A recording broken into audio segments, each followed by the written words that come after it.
Buenas noches nuevamente, hermanos. Tuvimos una pequeña falla, pero ya estamos de vuelta con ustedes. Este es el tema que vamos a compartir.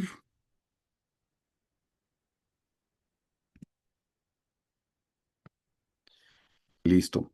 Les decía, hermanos, que esta es la segunda parte del tema Los 144,000. Y el tema de hoy lo tomé de un libro, está basado, porque nunca lo copio textual, hermanos, pero la mayor parte del contenido está basado en este libro, que se llama La santificación de los creyentes y es de la doctora Hicks. El contenido de esta noche, hermanos, va a ser solo el segundo tema. El primero lo estudiamos la semana pasada y los siguientes serán en las próximas semanas. El tema de hoy es: estos son los que no se contaminaron con mujeres, pues son vírgenes. Este es el código QR. Si las personas quieren, que no pertenecen a la comunidad de Zoom, quieren añadirse, y para la siguiente comunidad, que es la de los libros de la doctora Hicks. Este es el tema de esta noche, hermanos. ¿Quiénes son los 144,000 que no se contaminaron con mujeres? Y dice, pues son vírgenes. La semana pasada se los mencioné y hoy solo hacemos un repaso. Hermanos, los 144,000 son personas, son hombres y mujeres creyentes vencedores. Eso quiere decir que eran cristianos, que recibieron en su corazón al Señor Jesús, pero no solo se trata de que eran cristianos, eran creyentes vencedores. Este domingo me hicieron una pregunta muy especial, yo necesito contarla aquí para que quede claro. Me dijeron, los muertos en Cristo resucitarán primero y luego nosotros los que hayamos quedado. Y me dijo, entendimos que nosotros tenemos que ser cristianos, pero que estamos venciendo. ¿Y de los muertos en Cristo se van todos los muertos en Cristo o solo los vencedores? Y yo les aclaro, son creyentes vencedores. Los que estemos vivos, creyentes vencedores. Y los que murieron, también creyentes vencedores, porque seguramente ya murieron cristianos que no fueron vencedores, que se dejaron vencer por las pasiones de la carne. Entonces, en ambos grupos, vivos o muertos, tienen que ser creyentes vencedores, hermanos. Aquí viene una explicación de la doctora Hicks con relación a esta parte de que no se contaminaron con mujeres. Dice, las mujeres, entre comillas, representan actitudes que todos tenemos movidos por el orgullo. Estas mujeres, la doctora le llama las mujeres extrañas del orgullo, así es como ella le llama. Entonces, aquí vamos a hablar de actitudes del orgullo personificadas como mujeres para que podamos entenderlo. Recuerdan, hermanos, que todo lo del Antiguo Testamento, cuando nosotros lo estudiamos y son, en el Antiguo Testamento, son sombras, tipos o figuras. Bueno, aquí a las actitudes de orgullo son personificadas como mujeres y son a esas mujeres con las cuales nosotros no debemos tener contacto. Por eso los 144,000 no son solo hombres solteros, no, son hombres y mujeres pero que no tuvieron contacto con este tipo de actitudes de orgullo personificadas como mujeres. Y por último dice, si queremos ser parte de los 144,000, debemos sacar esas actitudes de nuestro corazón. Realmente, hermanos, son las mujeres extrañas del orgullo. Realmente es del orgullo, hermanos. Y vamos a ver diferentes actitudes que pudiéramos tener nosotros. ¿Cómo se manifiesta el orgullo? Porque estamos hablando que las mujeres extrañas son actitudes de orgullo. Aquí les anoto.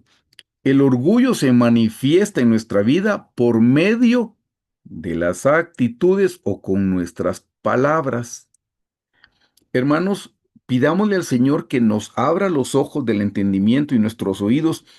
Escuchémonos cómo hablamos. Cuando hablamos, pongamos atención. Y si prestamos atención, vamos a estar conscientes que muchas veces hablamos movidos por nuestro orgullo. Cuando hablamos, a veces estamos nosotros. La Biblia dice que de la abundancia del corazón habla la boca. Así es que si en el corazón tenemos orgullo, ese orgullo se va a manifestar con nuestras palabras, pero se va a manifestar con actitudes también. En el segundo punto dice, nuestro comportamiento es la manera de evidenciar cuánto orgullo tenemos en el corazón, cómo nos comportamos. Pidámosle al Señor ojos para vernos, oídos para escucharnos, cómo hablamos, cómo nos conducimos. Y muchas veces actuamos movidos por el orgullo. Eso es lo que el Señor quiere con lo que no tengamos contacto. Esas son las mujeres extrañas del orgullo. Punto número 3 dice, tarde o temprano se va a manifestar lo que nos mueve, uno, a pensar, dos, a decir y tres, a hacer o actuar. Al final se va a salir tarde o temprano lo que esté en nuestro corazón. El otro día, solo para darme a entender, el otro día dice alguien, mire, el dinero cambió a esta persona, dice, porque cuando él era pobrecito, era humilde, pero ahora que tiene dinero se volvió arrogante. Yo he conocido ese concepto y le dije, mire, el dinero no cambia a nadie. Lo único que hizo el dinero fue evidenciar el orgullo que tenía en su corazón. Siempre lo tuvo cuando era pobrecito, pero en esa ocasión no se le salía porque no tenía posesiones materiales. Ahora que tiene las posesiones, eso solo evidenció lo que está en su corazón. Hermanos, el dinero no cambia a las personas, las evidencia, las posiciones o el poder no cambia a las personas. Siempre fueron personas orgullosas, pero lo disimulaban cuando no tenían dinero o no tenían el poder. Una vez que tuvieron el poder y el dinero, solo dejaron manifestar lo que estaba dentro. Nada podría cambiarnos a nosotros. Si el dinero o el poder pensamos que nos hace sentir orgullosos, es porque eso lo tuvimos siempre, pero no se había evidenciado. Quiero que vean esta cita preciosa en Jeremías. Si no la habían leído, me gustaría que la guardaran, la atesoraran en su corazón. Vean lo que dice Jeremías 9, 23 al 24, hablando del orgullo. Así dijo Jehová, no se alabe el sabio en su sabiduría, no se alabe en lo que sabe, ni en su valentía se alabe el valiente. O sea, no se alabe por lo que hace, es un valiente, ni el rico se alabe en sus riquezas. Vean qué tres cosas no hay que alabarse, dice. De nuevo le repito en el 23, así dijo Jehová, no se alabe el sabio en su sabiduría, ni en su valentía se alabe el valiente, ni el rico se alabe en sus riquezas. Si alguien es sabio, hermanos, es sabio de parte de Dios. Si alguien es valiente de parte de Dios. Y si alguien tiene riquezas porque Dios lo quiso enriquecer. Hermanos, en el cántico de Ana, ustedes lo pueden leer y lo pueden comprobar. En el cántico de Ana dice, Dios es el que enriquece y Dios es el que empobrece. Si alguien tiene riquezas no es por sus capacidades, inteligencia, no, Dios lo quiso bendecir económicamente y por eso lo hizo rico. Y si alguien no tiene riquezas materiales, no es porque no sea capaz, no es porque no tenga dones y talentos, no, Dios lo quiso hacer pobre. Ahí claramente Ana en su cántico dice, Dios es el que enriquece y Dios es el que empobrece. Dios es el que da vida y Dios es el que mata. Así es que si somos sabios, eso es de parte de Dios. Si somos valientes, eso es de parte de Dios. Si tenemos riquezas. Ven que la sabiduría es lo que yo sé. No nos podemos enorgullecer por lo que sabemos. Que soy valiente, no me puedo enorgullecer por lo que soy. Que tengo, no me puedo enorgullecer por lo que tengo, ni por lo que sé, ni por lo que puedo hacer, ni por lo que tengo. Eso es una bendición de parte de Dios. Vean lo que dice el 24.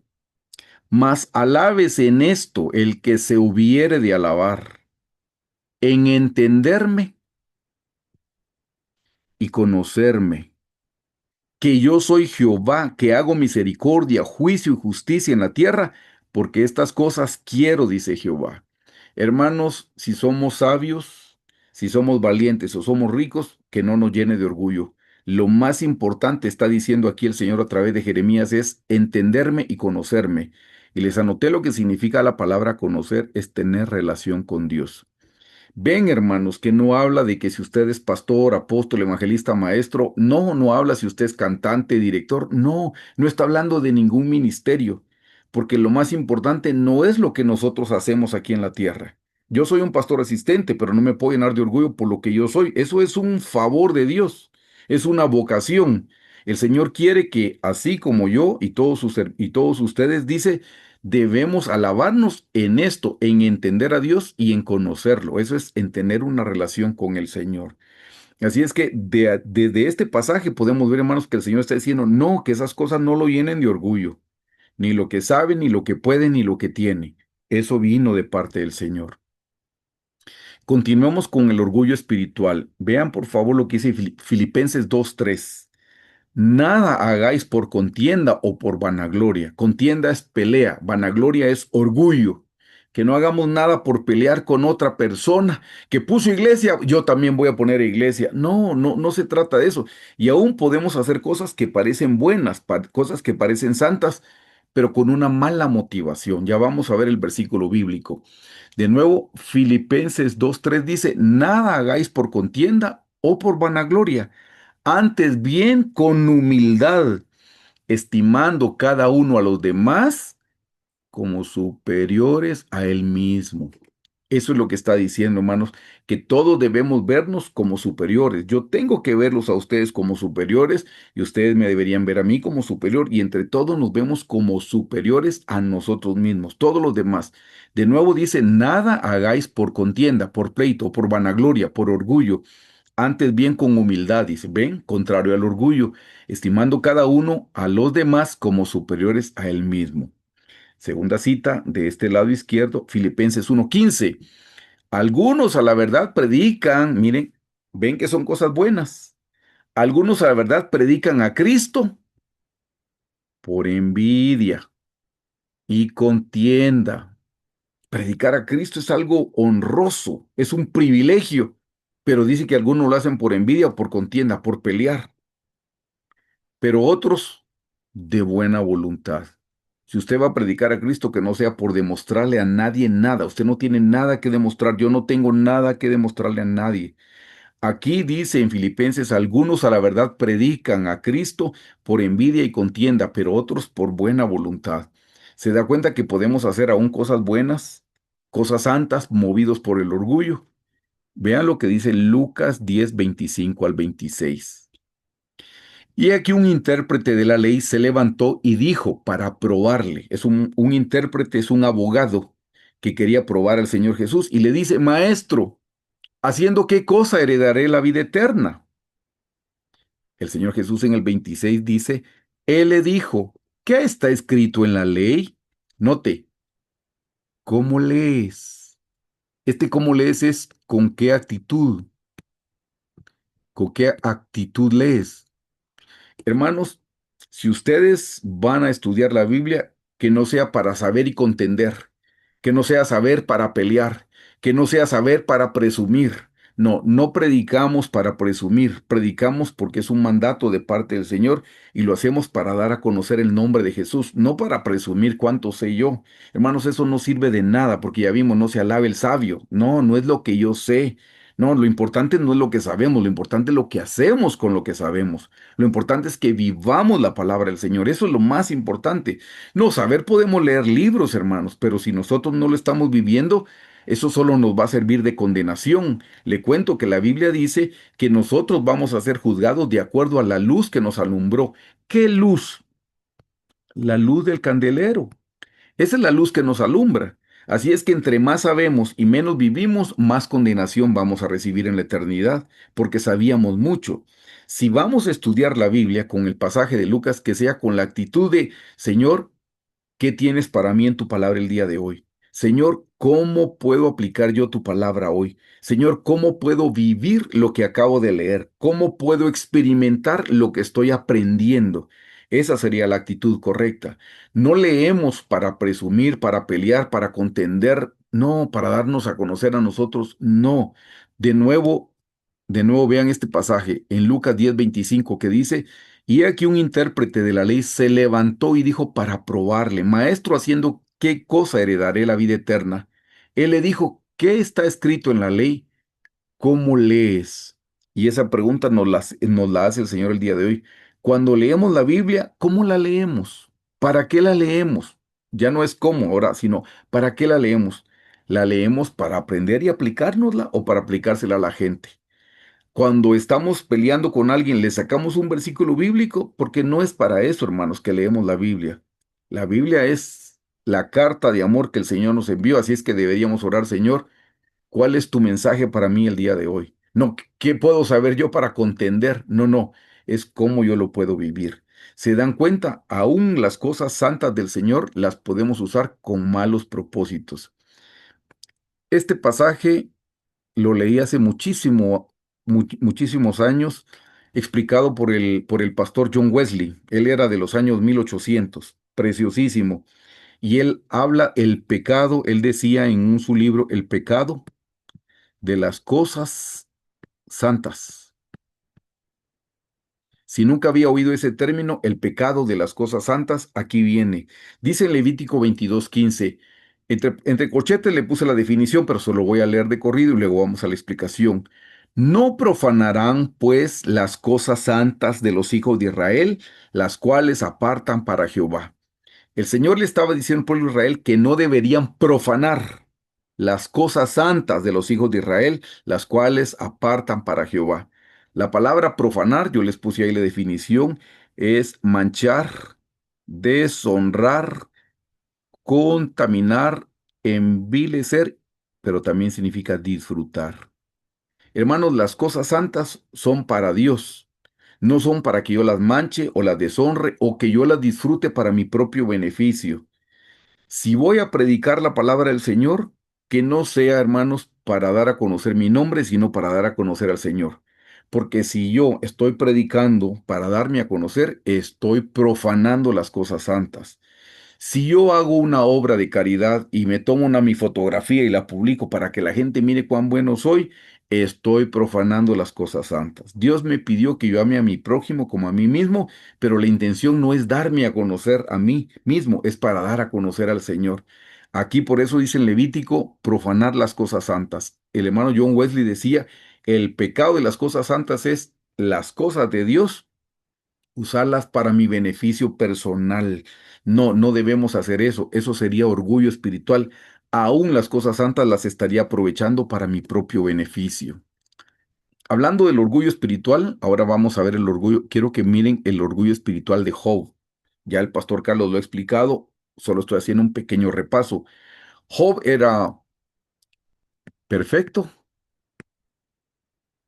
era recto, uno, dos, eh, temeroso,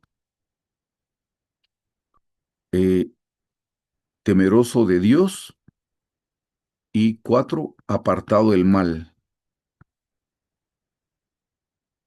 Apartado del mal. Hermanos, qué cosas más increíbles. Era perfecto, recto, temeroso de Dios y apartado del mal. En el lado consciente. Pero desafortunadamente en el lado inconsciente él tenía orgullo. Hermanos, ustedes y yo podemos estar caminando bien con el Señor en el lado consciente, pero en el lado inconsciente podemos tener orgullo espiritual también. Veámonos en el espejo de Job. Leamos en el versículo, estamos en Job 29 del 1 al 3.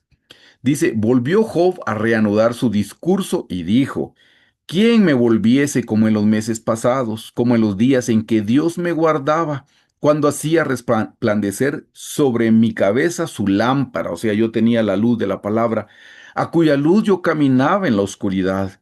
Como fui en los días de mi juventud, cuando el favor de Dios velaba sobre mi tienda, cuando aún estaba conmigo el Omnipotente y mis hijos alrededor de mí.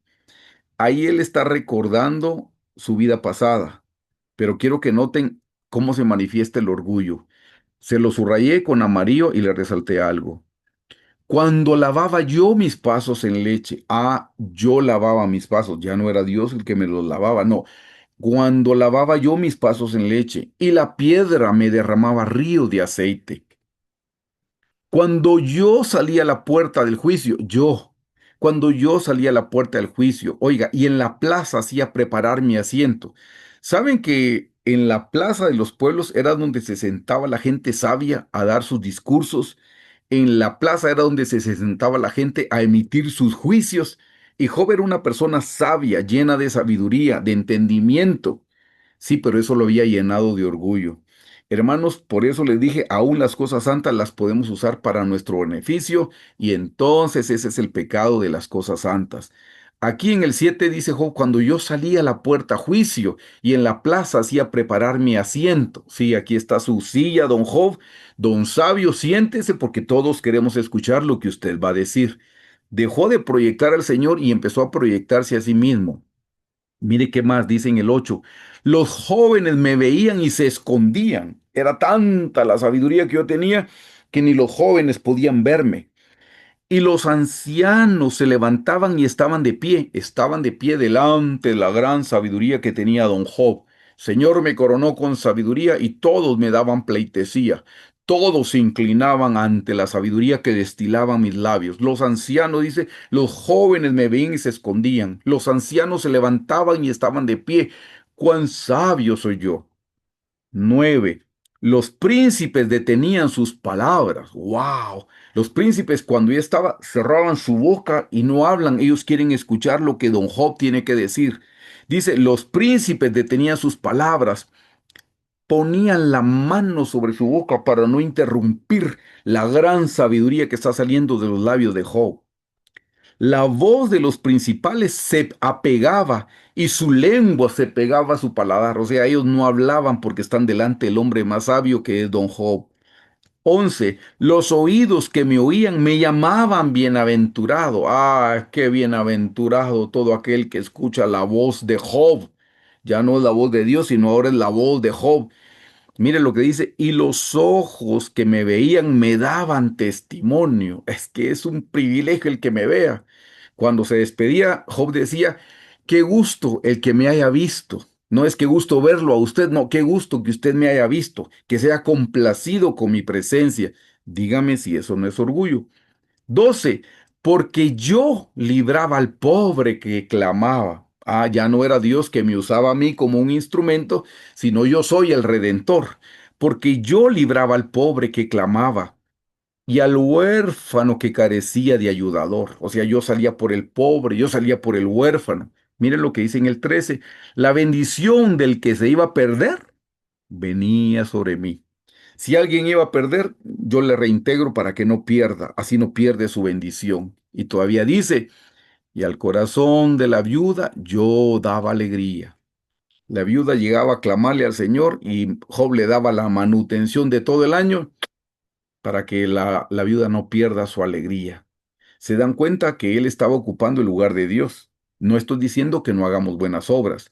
No, si las hacemos, vayamos con humildad a decirle, Señor, y gracias por el privilegio que me diste de haber obrado bien, porque lo pude hacer por tu misericordia, no porque yo sea bueno. El bueno aquí eres tú. Pero Job llegó a pensar que él era bueno. Seguimos con Job 14:25. Me vestía de justicia y ella me cubría. Como manto y diadema era mi rectitud. Ah, yo soy bien recto. Mire lo que dice otra vez. Yo era ojos al ciego y pies al cojo. Wow, no hay otro como Job. Sin Job el mundo se cae, hermano. Se destruye este mundo si no estuviera Job. Versículo 16. A los menesterosos era padre. O sea, ellos eran como mis hijos y de la causa que no entendía me informaba con diligencia. O sea, no había nada que yo no pudiera entender. Yo averiguaba, yo tengo una inteligencia capaz de entender lo que le está sucediendo a usted y a toda la humanidad. ¿Necesito un consejo? Búsqueme, por favor. Aquí estoy yo. Don Job, yo tengo todo el conocimiento. Ah, yo sé por qué le pasa eso a usted. Ah, yo entiendo por qué le está sucediendo tal cosa. 17. Y quebrantaba los colmillos del inicuo, y de sus dientes hacía soltar la presa. Decía yo, en mi nido moriré, y como arena multiplicaré mis días. Mi raíz estaba abierta junto a las aguas, o sea, estaba tomando agua de río de agua viva. Mi raíz estaba abierta junto a las aguas y en mis ramas permanecía el rocío. Mi honra se renovaba en mí y mi arco se fortalecía en mi mano. Me oían y esperaban y callaban a mi consejo. Es que miren, no hay nadie que sepa lo que yo sé, hermano. Yo lo sé todo, yo lo entiendo todo. Déjeme hablar, déjeme que le diga qué le está pasando. Yo lo entiendo todo perfectamente bien.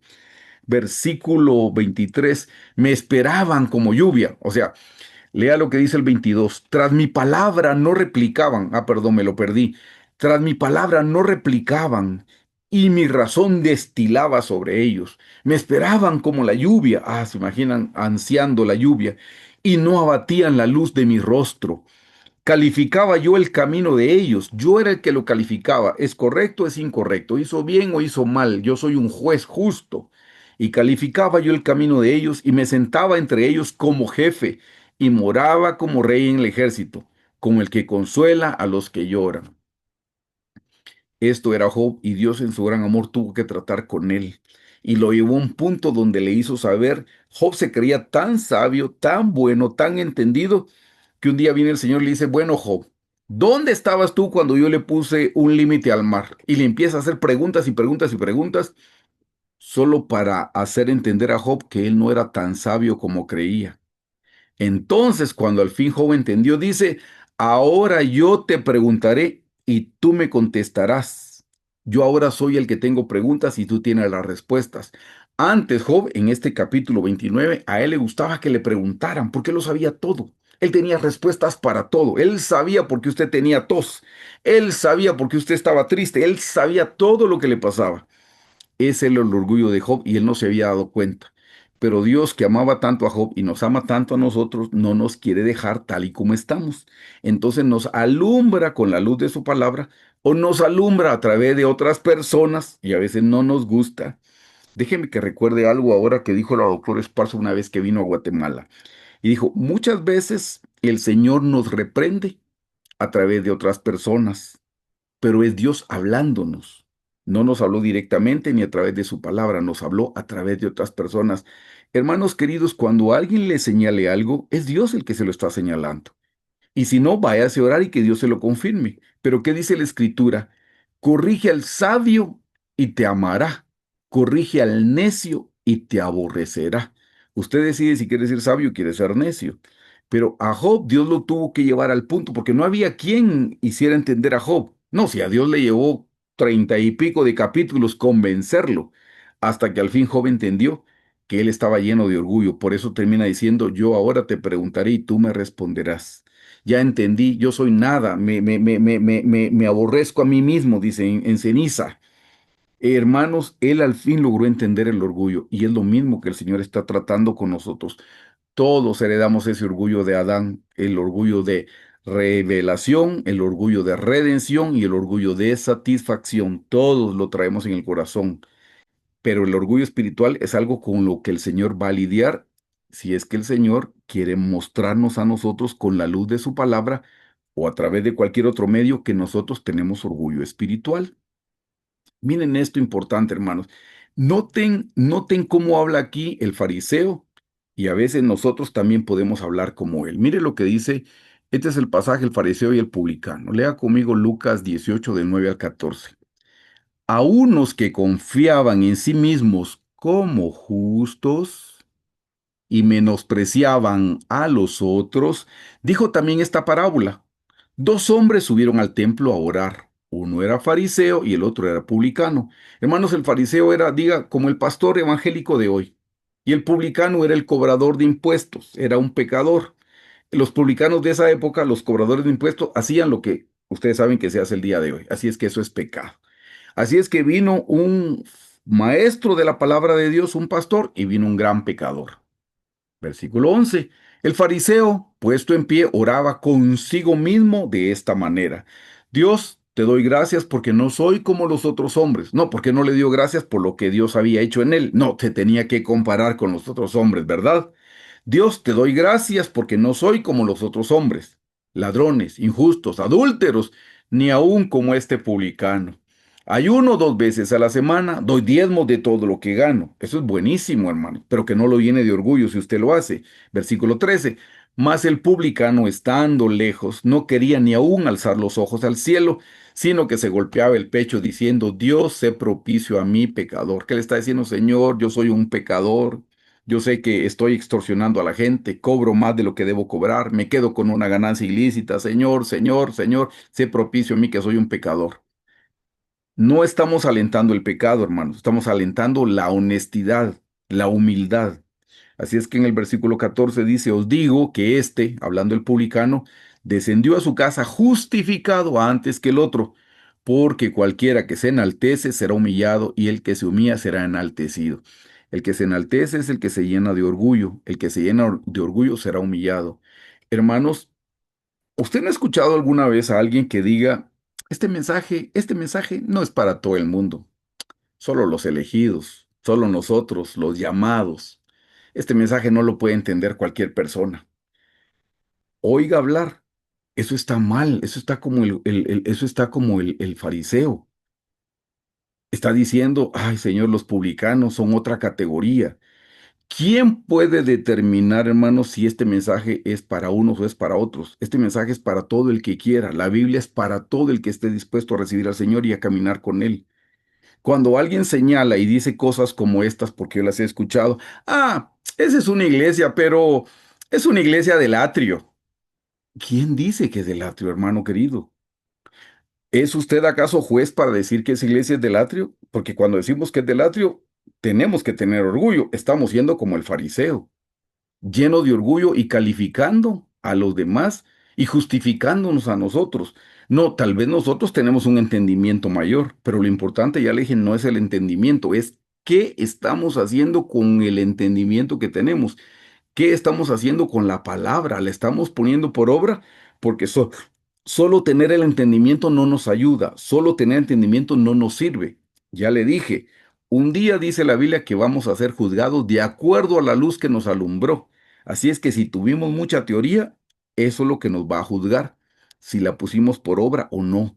Hermanos, entre más sabemos, pero más experimentamos, tendríamos que ser las personas más humildes de esta vida, las personas más mansas, porque el conocimiento, si no tiene la experiencia, hermano, solo nos llena de vanidad. Así es como dice la Escritura. Vean el pasaje del fariseo y el publicano.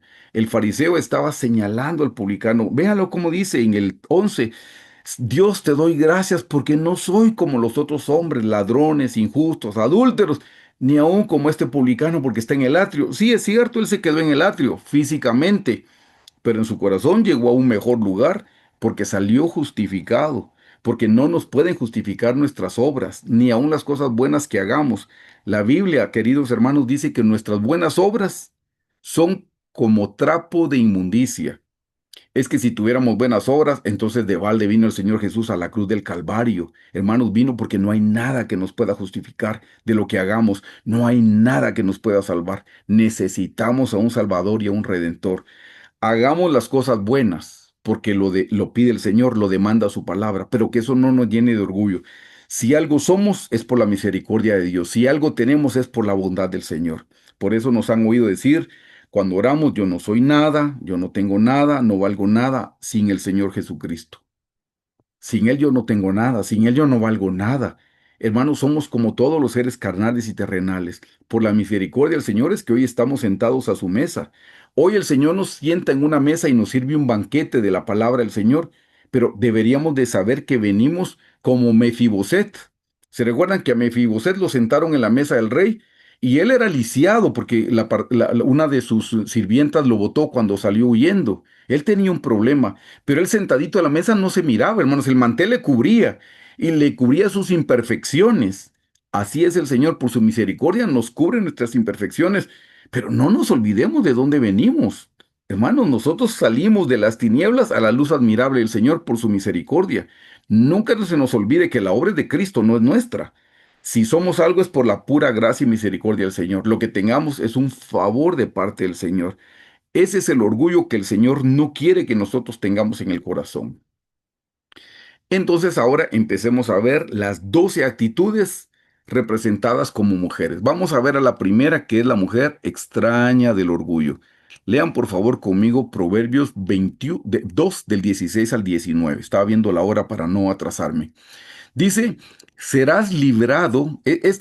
Por cierto, estas 12 mujeres extrañas del orgullo están en Proverbios y en Eclesiastés. ¿Quién escribió Proverbios y Eclesiastés? El rey Salomón. Así es que fue el rey Salomón el que habló de estas mujeres con las cuales no nos tenemos que contaminar si queremos ser parte de los 144,000. Dice en Proverbios 2, 16, 19, serás librado de la mujer extraña, de la ajena que halaga con sus palabras, la cual abandona al compañero de su juventud y se olvida del pacto de su Dios, por lo cual su casa está inclinada a la muerte y sus veredas hacia los muertos. Todos los que a ella se llegan no volverán ni seguirán otra vez los senderos de la vida. La primera mujer es la mujer extraña del orgullo, así es como le llama la doctora. Les doy la definición extraña y le doy la definición que halaga. La palabra extraña significa, aquí les puse la palabra en hebreo, ser extranjero, ajeno, mostrar irrespeto por lo santo. Eso es extraño. Miren, ser la mujer extraña, aquí dice la mujer extraña, extraña es que tiene irrespeto por lo santo, que toma lo santo como que fuera propio. Segunda definición dice, es la que comete adulterio. Y esa palabra extraña significa volverse atrás. Empezamos en humildad con el Señor, pero nos hicimos para atrás. Como es la mujer extraña que halaga, entonces la palabra halaga está en hebreo, significa ser suave, liso, dar lisonjas. Miren eso, aquí se lo describo. Decir palabras bonitas, halaga, decir palabras bonitas, elogios o dar aplausos para ganar la voluntad de alguien. Ah, eso está mal. Si nosotros le aplaudimos a nuestro jefe porque estamos esperando un favor, entonces nosotros tenemos esa mujer extraña del orgullo que halaga, que da lisonjas, esperando un favor. No, si vamos a decir algo, tenemos que ser genuinos, tenemos que ser honestos, algo que salió de nuestro corazón. Si vamos a decir un elogio solo porque estamos esperando un favor a cambio, tenemos a la mujer extraña del orgullo y no vamos a ser parte de los 144,000. Vamos con la número 2, la mujer malvada de la tristeza y la autolástima. Proverbios 6:24. Para que te guarden de la mala mujer, de la blandura, de la lengua de la mujer extraña. De nuevo vamos a ver entonces la palabra mala y blandura. Mala y blandura. Mala es ra, que significa arruinar, despedazar, afligir, apesadumbrar, desagradar, devastar, disgustar, doler, quebrantar con tristeza. Hermanos, en otras ocasiones se los he dicho y se los digo hoy, estar triste es pecado, porque cuando estamos tristes, hermanos, le estamos diciendo, Señor, no me gusta cómo estás manejando mi vida. Si yo estuviera manejando mi vida, lo haría mucho mejor que tú, Señor. Por cierto, tengo que decirlo, hermanos, si ustedes pierden un ser querido, sí es válido estar triste. Alguien me dijo el otro día, mire, perdí una mascota, también es válido. Me refiero a estar triste por la situación que está viviendo. No estar triste por la falta de un ser querido concedido, hermanos. Pero aquí habla de la tristeza por las situaciones que vivimos. ¿No dice la Escritura, dad gracias a Dios en todo? Así es que debemos estar agradecidos. Si hoy estoy en escasez, bendito sea el nombre del Señor. Estoy en enfermedad, bendito sea el nombre del Señor. Estoy en tribulación, bendito sea el nombre del Señor. Porque la Biblia dice que tengamos gozo, que el gozo es nuestra fuerza, es nuestra fortaleza. Así es que aquí la palabra mala significa quebrantar con tristeza. Y la palabra blandura, mire, significa suavidad, significa dar lástima para llamar la atención. Ah, dar lástima. Si nos andamos quejando con la gente para llamar la atención, que nos digan, ay, pobrecito, cómo sufre. Ay, mi niño, qué triste, qué vida más dura. Esa es la autolástima.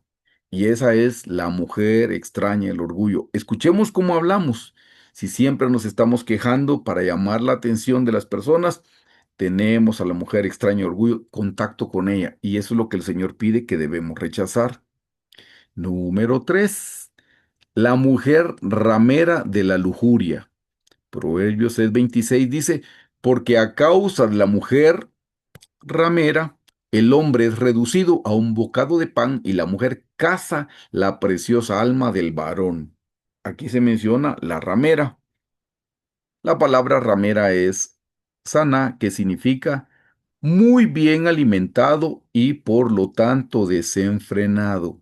Hermanos, nosotros no podemos desenfrenarnos para ningún apetito de la carne. Eso es ramera. Cometer adulterio o mire esto, ser idólatra. Pero ustedes y yo decimos, hermano, yo hace años que dejé la idolatría. Visite mi casa y va a ver que no hay ninguna sola imagen. No, hermanos, esas imágenes no, pero ¿y qué tal las imágenes en la mente? Yo soy bueno, yo soy justo, yo soy entendido, yo soy capaz, yo soy inteligente, yo soy valiente. Eso es una idolatría, porque tenemos un ídolo.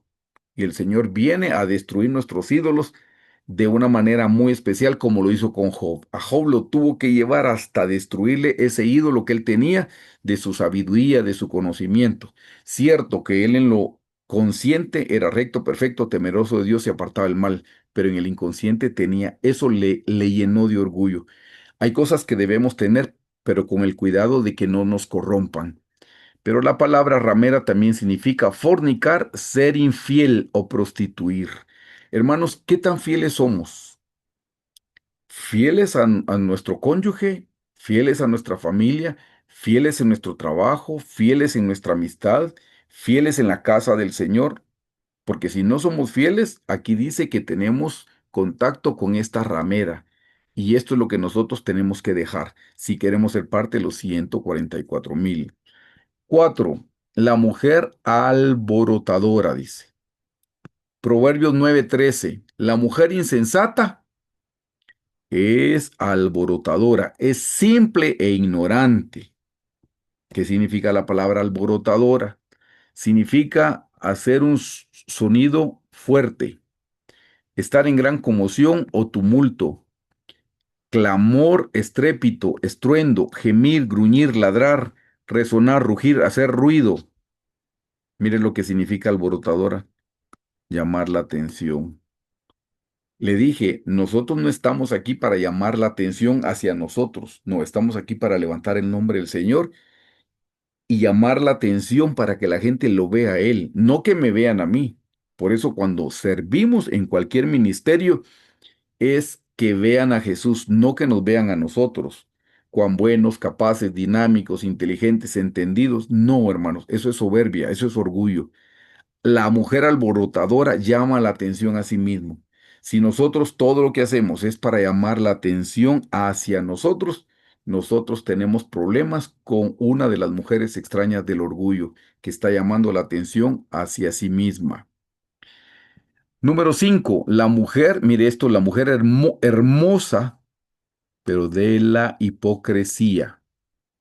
Proverbios 11:22. Como zarcillo de oro en el hocico de un cerdo, wow, es la mujer hermosa y apartada de razón. Puede ser muy linda por fuera, es lo que está diciendo aquí, pero es como el zarcillo ese es como ese arete, como zarcillo de oro, imagínense un zarcillo de oro precioso en el hocico de un cerdo, dice. Es la mujer hermosa, pero apartada de razón. Note lo que es apartada de razón, o sea, no tiene razón para nada, es insensata, es preciosísima por fuera, pero insensata por dentro. Eso es en lo natural, mire lo que significa. Hermosa, hipocresía, lo que dice aquí. La palabra hipocresía, hermosa, perdón, significa bella externamente, bueno, hermosear, lindo parecer, externamente. Hermanos, no nos esforcemos tanto por lo externo como por lo interno.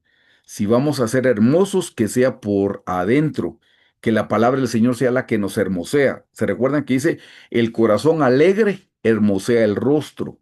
Pero empezó por adentro, el corazón alegre. Si nosotros estamos teniendo una relación de amor con el Señor por dentro, eso va a hermosear nuestro rostro. Pero si solo hermoseamos el rostro, no va a estar cambiando nada en nuestro corazón. Esta palabra Jafé viene de la raíz Jafá, que significa ser brillante, adornar, engalanar, hacerse hermoso. Pero está hablando por fuera. Otra vez eso es orgullo. Si estamos hermoseando lo de afuera y no estamos hermoseando lo de adentro, eso es orgullo.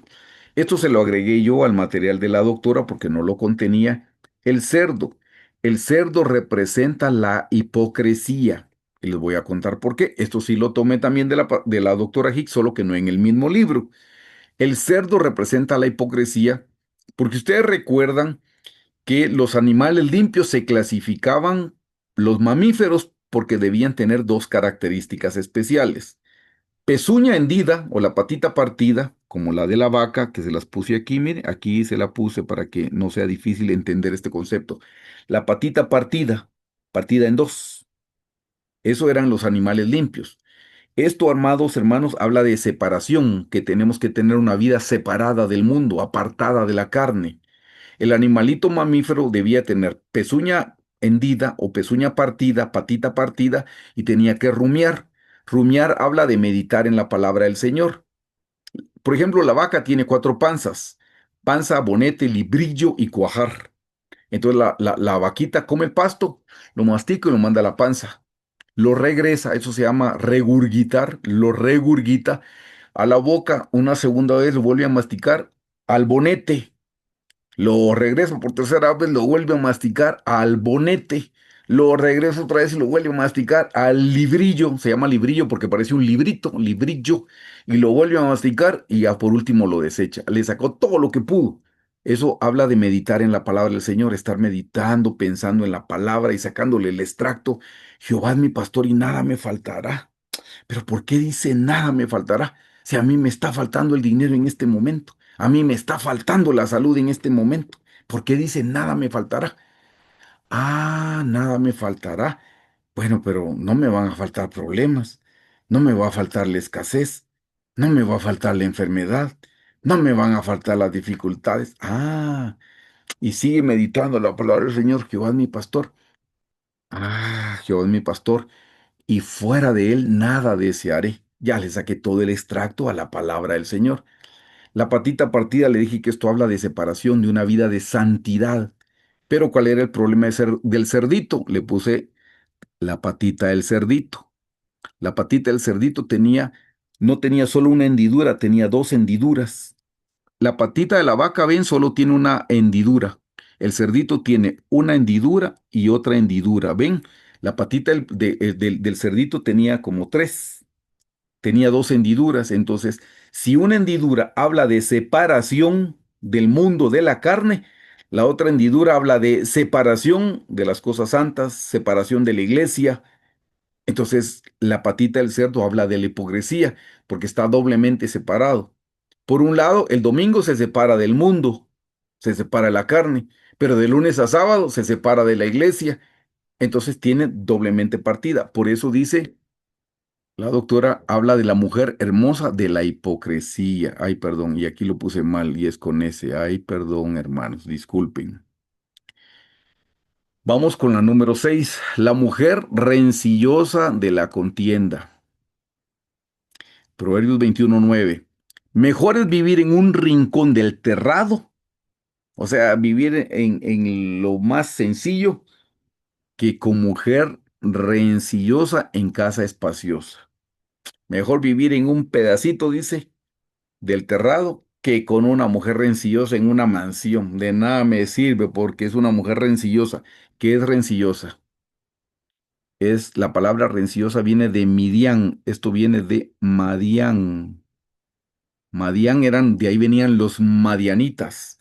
La palabra Midian o Madián significa contienda, pleito, rencilla, discordia, división. En lo natural, dice, es mejor vivir en un huevito, pero estar en paz y no vivir en una mansión y estar con una mujer rencillosa. Bueno, no piense en ninguna, usted varón, no piense en su esposa, ni en su suegra, ni en su tía, ni en su prima. No, piense en usted, cada quien piense en sí mismo, porque esas son las mujeres extrañas del orgullo con las cuales yo, en mi caso, yo no debo tener contacto. Yo soy así, rencilloso, siempre estoy buscando la discordia, siempre estoy buscando la división. Si yo soy así, yo estoy teniendo contacto con la mujer, con la número 6, con la mujer rencillosa de la contienda. Estoy llevando contienda donde quiera que voy. y la Biblia dice que debemos ponernos el apresto, el calzado del Evangelio de la paz, que a donde vayamos llevemos paz, no pleito, no discordia, no rencilla. La número 7, hermanos, la mujer contenciosa de la incontinencia. Proverbios 21:19. Dice, mejores, aquí hablaba de una mujer rencillosa, ¿verdad? Aquí dice rencillosa, la 6 y la 7. Dice, mejor es morar en tierra desierta que con mujer rencillosa.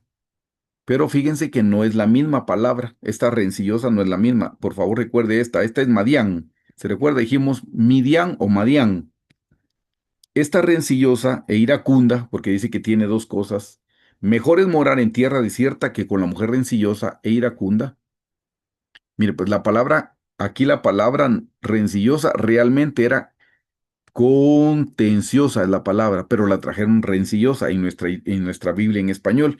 Pero realmente es que con la mujer contenciosa e iracunda.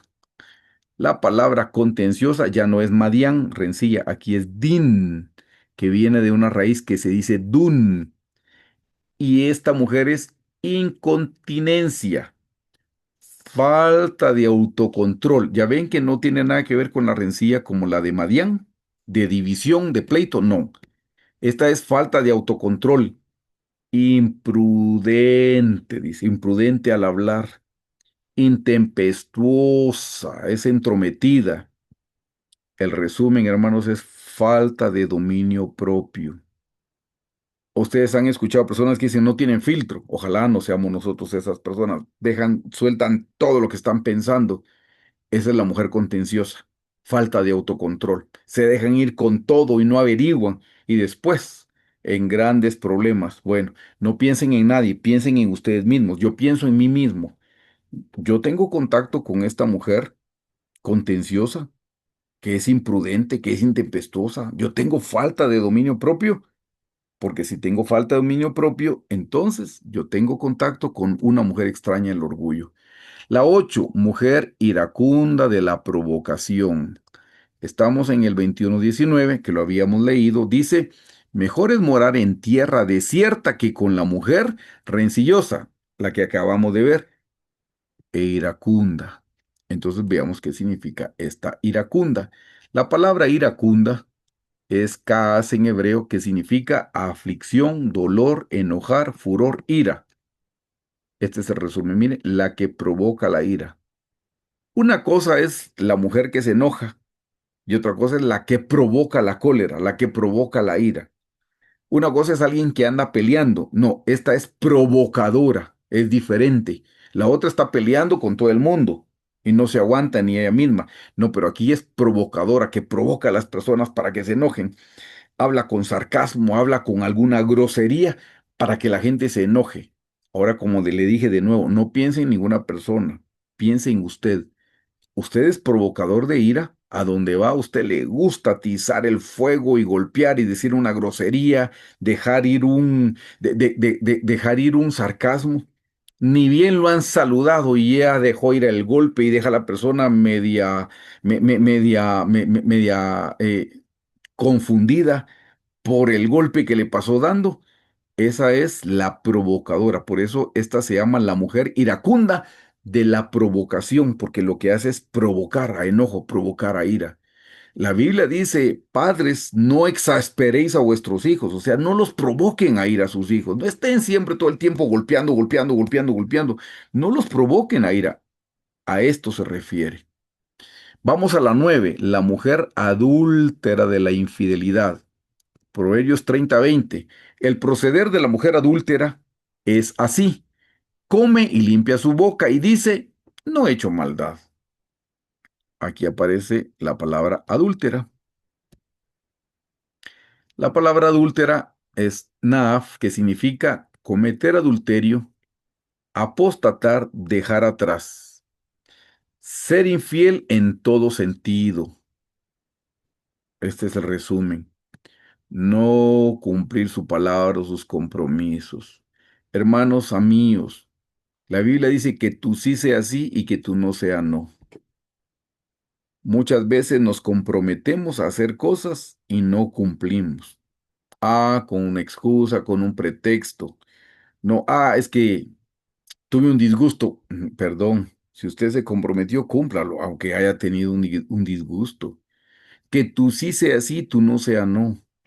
Hermanos, que no tengan que estarnos presionando para que cumplamos con nuestros compromisos. Hermanos, si nosotros no somos fieles en nuestra casa en cumplir nuestros compromisos, menos que vayamos a ser fieles en el trabajo y mucho menos que vayamos a ser fieles en la casa del Señor. Aquí la palabra adúltera habla de ser infiel en todo sentido. ¿Y qué es un infiel? El que no cumple con su palabra, el que no cumple con sus compromisos. No conteste a la ligera. Y si ya contestó, entonces ahora cúmplalo. Miren que con el Señor dice la Escritura, no le prometas al Señor si no le vas a cumplir. Es mejor que no prometas y no que prometas y que no cumplas, dice la Biblia. Hermanos, si prometemos algo, tenemos que cumplir. No podemos ser de doble ánimo.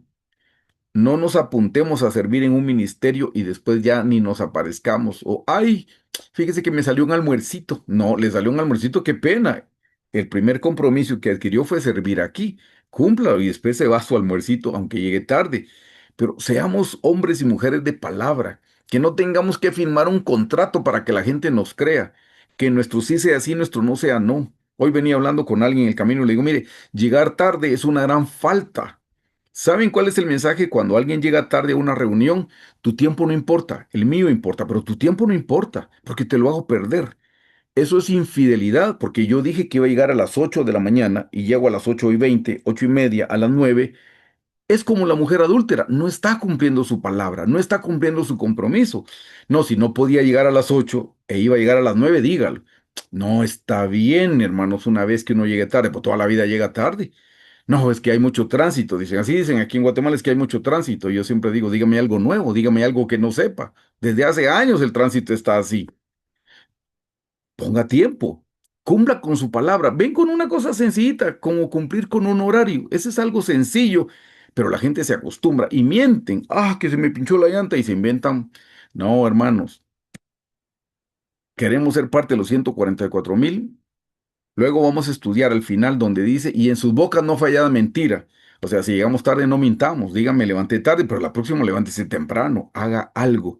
Pero esta mujer es la que no cumple su palabra o no cumple los compromisos. ¿Cómo es usted con sus compromisos? ¿Cómo es usted con su palabra? ¿Los cumple o no los cumple? 10. La mujer aborrecida de odio.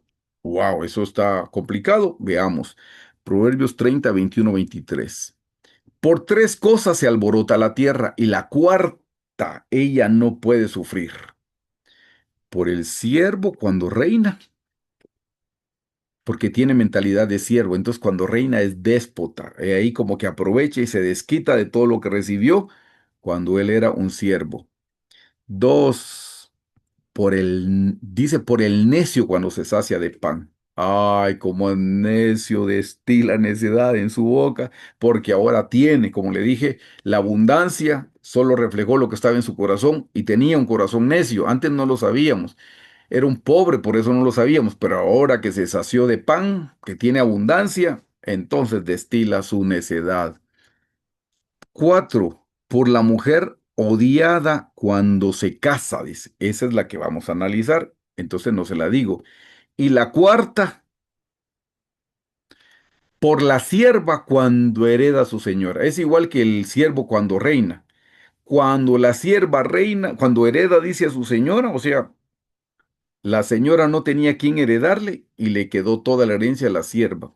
No estaba acostumbrada a vivir en ese nivel, entonces se vuelve déspota, abusiva, prepotente, se pasa llevando a medio mundo, porque no estaba acostumbrada a eso. En vez de darle gracias al Señor y seguir en la humildad, pero su estatus cambió. Por eso de no le repito, el dinero y el poder no cambian a nadie, no corrompen, solo demuestran lo que estaba en el corazón. Siempre habían sido así, solo que antes no se sabía. Hasta ahora el dinero lo sacó, hasta ahora el poder lo demostró. Pero estamos hablando en el versículo 23 por la mujer odiada cuando se casa. La palabra odiada es aborrecedora. Ay, no le puse la palabra en hebreo, perdón hermano, se la quedo debiendo. Significa ser odioso, Eso significa, no dice ser odiada, ay, me odian, no, que se volvió odiosa la persona. ¿Qué significa odiosa?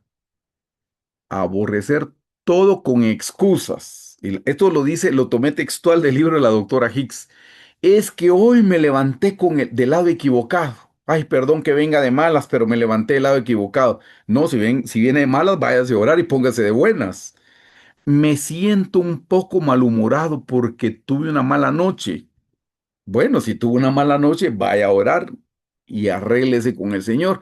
No tenemos nosotros por qué sufrir que tuvo una mala noche y nosotros qué culpa tenemos. Comportarse mal acusando a otros, ¿ve? Excusarse. Y esto es lo último, justificarse. Esa es la mujer odiada, aborrecedora, la que hace mal, pero se justifica en todo. Ay, es que mire, tengo un dolor, ahorita no me hablen, no me hablen, por favor. No, no me hablen, no me hablen. Bueno, entonces vaya a orar, vaya a hacer algo con su dolor, pero la gente no tiene por qué soportarlo. Pero ya le dije, no vea a nadie, no piense en nadie, piense en usted mismo, por favor. La 10 es la mujer aborrecida del odio. Y es la mujer que es ser odioso, es la que anda aborreciendo y por todo se excusa y se justifica. No, no se justifique. Si hoy está de malas es porque usted tiene eso en su corazón, no le esté echando la culpa a las circunstancias o a las situaciones. La 11, la mujer cantora del placer carnal. Aquí ya no estamos en Proverbios, como aquí, ahorita ya estamos en Eclesiastés 2:8. Me amontoné también plata, eso dice Salomón, me amontoné también plata y oro, y tesoros preciados de reyes y de provincias. Me hice de cantores y cantoras, mujeres, de los deleites, de los hijos de los hombres, de toda clase de instrumentos de música. La palabra cantoras es la palabra shir y viene de shur, que significa pasear tocando instrumentos musicales. Y significa alimentar el placer carnal. Hermanos, ¿estamos alimentando el placer carnal o estamos alimentando al hombre espiritual?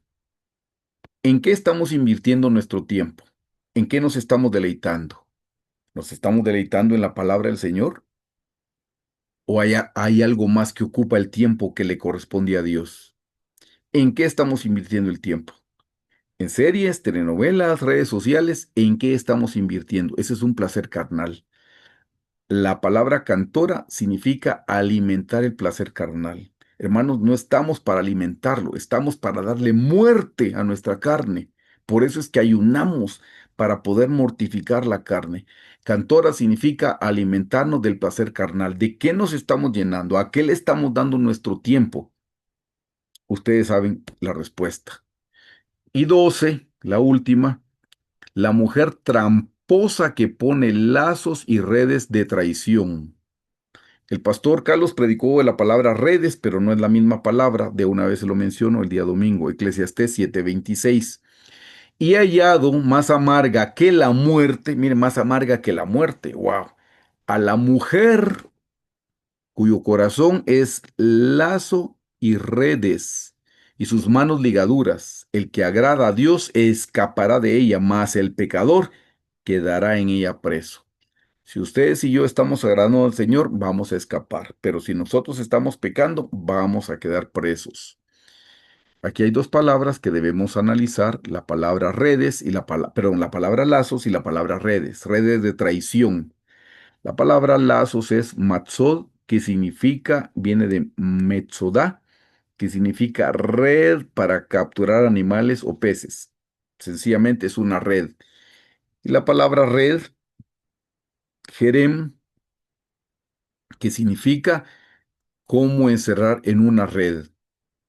El resumen es traicionar. Hermanos, ¿qué tan fieles somos nosotros, por ejemplo, al Señor? Estamos en una reunión donde la gente no sabe que yo soy cristiano y la gente puede hacer chistes abusivos y groseros de Dios, del nombre de Jesús, y nosotros nos sonreímos para no ofenderlos a ellos. Estamos traicionando el nombre del Señor. ¿Nos avergonzamos nosotros de llamarnos cristianos en una reunión donde todo el mundo está blasfemando al Señor? Porque si nosotros nos avergonzamos del Señor, la Biblia dice que Él se va a avergonzar de nosotros en el cielo. Hermanos, no podemos traicionar al Señor. El Señor Jesús dio su vida por nosotros, dio todo lo que tenía. Nosotros debemos ser cristianos a donde quiera que vayamos. A donde quiera que vayamos tenemos que levantar el nombre del Señor. Que no pase inadvertido que somos creyentes.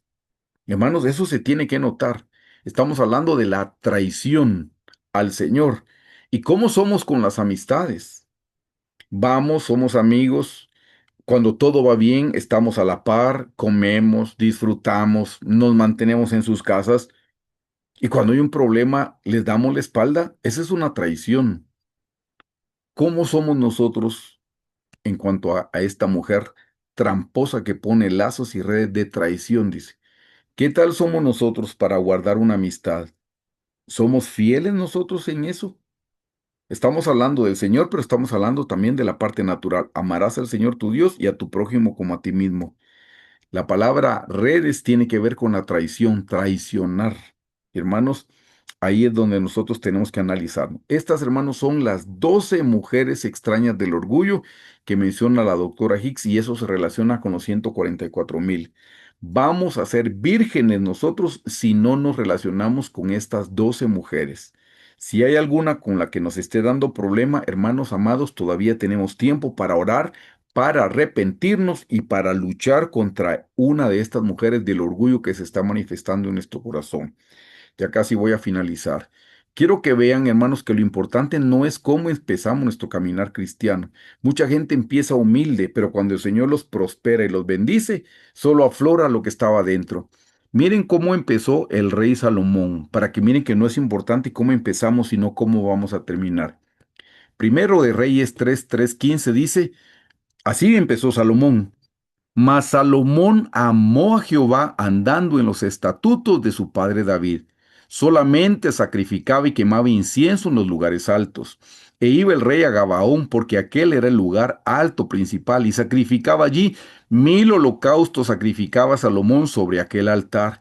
Y se le apareció Jehová a Salomón en Gabaón en una noche, y le dijo, "Oh Dios, pide lo que quieras que yo te dé". Y Salomón dijo, tú hiciste grande misericordia a tu siervo David mi padre, porque él anduvo delante de ti en verdad, en justicia y con rectitud de corazón para contigo. Y tú le has reservado hasta tu gran misericordia, esta tu gran misericordia, en que le dijiste, hijo se sentará en su trono, como sucede en este día.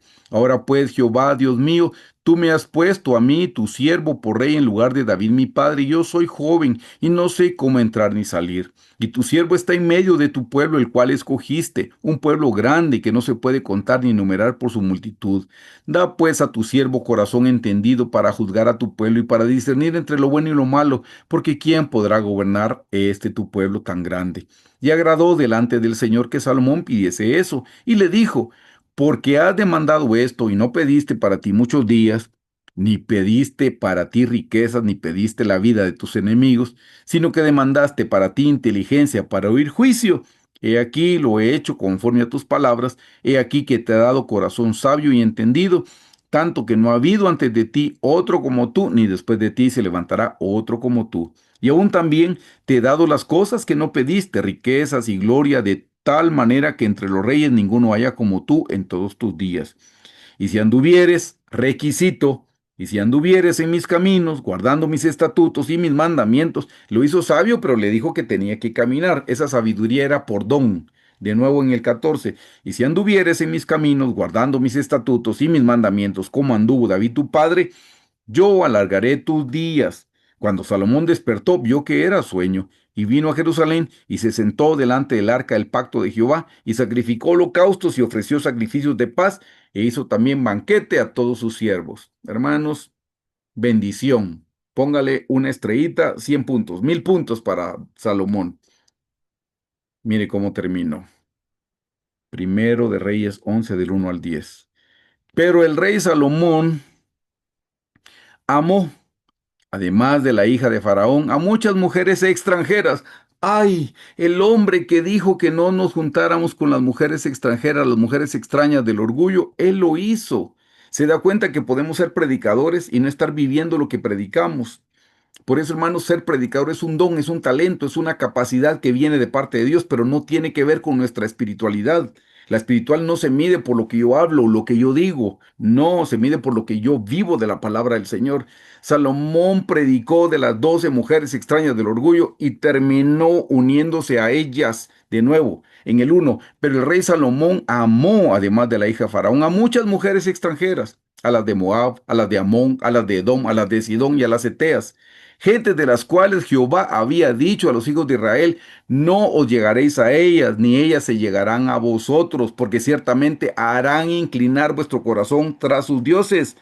A estas pues se juntó Salomón con amor. Ay, pero ¿por qué no obedeció la palabra de Dios? Lo hizo sabio por don. Versículo 3. Y tuvo 700 mujeres reinas. ¡Wow! Y 300 concubinas. 1000 en total. Y sus mujeres desviaron su corazón. 4. Y cuando Salomón ya era viejo, sus mujeres inclinaron su corazón tras dioses ajenos, y su corazón no era perfecto con Jehová su Dios como el corazón de su padre David. 5. Porque Salomón siguió a Astoret, diosa de los sidonios, y a Milcom, ídolo abominable de los amonitas. E hizo Salomón lo malo ante los ojos de Jehová, y no siguió cumplidamente a Jehová como David su padre. Entonces edificó Salomón un altar alto a Quemos, ídolo abominable de Moab, en el monte que está enfrente de Jerusalén, y a Moloc, ídolo abominable de los hijos de Amón. Así hizo para todas sus mujeres extranjeras, las cuales quemaban incienso y ofrecían sacrificio a sus dioses. Y se enojó Jehová contra Salomón, por cuanto su corazón se había apartado de Jehová, Dios de Israel, que le había aparecido 2 veces. Hermanos, no pida apariciones. A Salomón se le apareció 2 veces, Dios le habló directamente y de todos modos falló. Lo más importante que podemos hacer es tener contacto con la palabra de Dios. De nuevo dice que se le apareció 2 veces y en el 10 y le había mandado acerca de esto que no siguiese a dioses ajenos, mas él no guardó lo que le mandó Jehová. Predicó sabio, por don, predicó de las mujeres extrañas y él se unió con las mujeres extrañas. Ya vio, un gran predicador. Por eso a Salomón le dicen el predicador. Hermanos, predicar es un don, es un talento de parte de Dios, pero eso no nos hace nada espirituales. Se dan cuenta que no es importante cómo empezamos, es importante cómo vamos a terminar. Hermanos, con esto finalizamos. Lo importante es volver al primer amor. Apocalipsis 2 del 4 al 5 dice: pero tengo contra ti que has dejado tu primer amor. Recuerda por tanto de dónde has caído y arrepiéntete y haz las primeras obras, pues si no, vendré pronto a ti y quitaré tu candelero de su lugar si no te hubieres arrepentido. Hermanos, si nos hemos visto en las 12 actitudes de las mujeres extrañas del orgullo, lo menos que podemos hacer es pedir perdón al Señor. Así es que ahí donde están, los voy a invitar a orar, hermanos. Hermanos, Señor Jesús, te damos gracias una vez más por tu santa y bendita palabra. Y Señor, gracias por mostrarnos cuáles son las mujeres extrañas del orgullo con las cuales no debemos tener contacto. Pero Señor, ciertamente esas actitudes están en nuestro corazón. Hoy te pedimos perdón por cada una de esas malas actitudes que demuestran el orgullo, la vanidad, la vanagloria y la autosuficiencia que está en nosotros. Te pedimos perdón, Padre, en el nombre de tu Hijo Jesús. Señor, síguenos revelando, mostrando, confirmando en qué te estamos fallando, en qué nos estamos quedando cortos, para que podamos venir al altar del holocausto en arrepentimiento a pedirte perdón. Perdónanos, perdónanos, perdónanos, Señor. Señor, sé con nosotros, sé propicio a nosotros. Hoy venimos como aquel publicano a decirte: Señor, cierto que soy un publicano, cierto que soy un pecador, cierto, Señor Jesús, que te fallo. Solo ten misericordia de mí, que soy un pecador. Me arrepiento en polvo y en ceniza, Señor, y te suplico que seas propicio. Sé propicio a mí, que soy un pecador. Gracias por esta noche, Señor. Confirma tu palabra en nuestros corazones. Te lo pedimos en el nombre de tu Hijo Jesús. Amén.